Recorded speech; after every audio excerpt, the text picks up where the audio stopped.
অভিযোগটা হচ্ছে শ্রীলেখা মিত্র যে কুরুচিকর ছবি এবং ছবিটা আছে, আমরা অভিযোগের সঙ্গে জানিয়েওছি। সেই ছবি উনি ওপেন প্ল্যাটফর্মে প্রতিবাদের নামে এই বাদনামিগুলো উনি করেছেন এবং তাকে গ্রেপ্তারের দাবি জানিয়ে আজকে আমাদের এফআইআর এবং সোজাসুজি এফআইআর করেছি।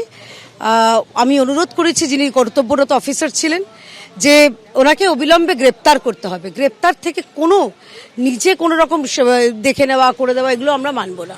আমি ওনাকে নিয়ে বিশেষ কিছু বলবো না। উনি মাঝে মধ্যে অত্যন্ত কুরুচিকর মন্তব্য করেন।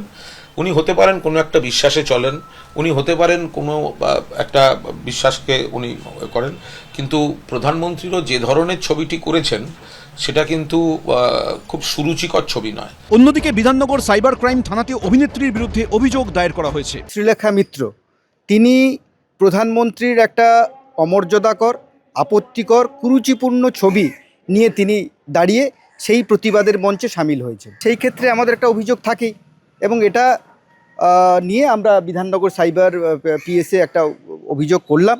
বিতর্ক শুরু হতেই আজব সাফাই দিয়েছেন শ্রীলেখা মিত্র। চশমা ছাড়া গেছিলাম সানগ্লাস পরে, মোদিজির এরকম একটা ছবি, ওটা দেখে মজা লেগেছে। ওই কতগুলো ছেলে যাচ্ছিল, তারা প্রতিবাদে তারা পোস্টার দিয়ে করেছে, ছবি তুলতে এসেছিলো, পোস্টারটা হাতে নিয়ে ছবি তুলেছি। আর দেখিও নি পোস্টারটাকে ঘুরিয়ে, সময় ছিল না কারণ পুলিশের লাঠিচার্জ হচ্ছিল। তারপরে শুনছি আমার নামে অনেক কিছু হচ্ছে। তদন্ত করবে, তদন্ত করে নিয়ে তার কাছে জবাবদিহি চাইবে, তিনি তার এক্সপ্লেনেশন দেবেন। কিন্তু আমরা এটাই চাইবো যাতে বিজেপি এই ধরনের সমস্ত অশ্লীলতার বিরুদ্ধেই যাতে কমপ্লেনটা করে। এক চোখে কাজল আর এক চোখে ফাঁকা রেখে দেওয়াটা যাতে না হয়।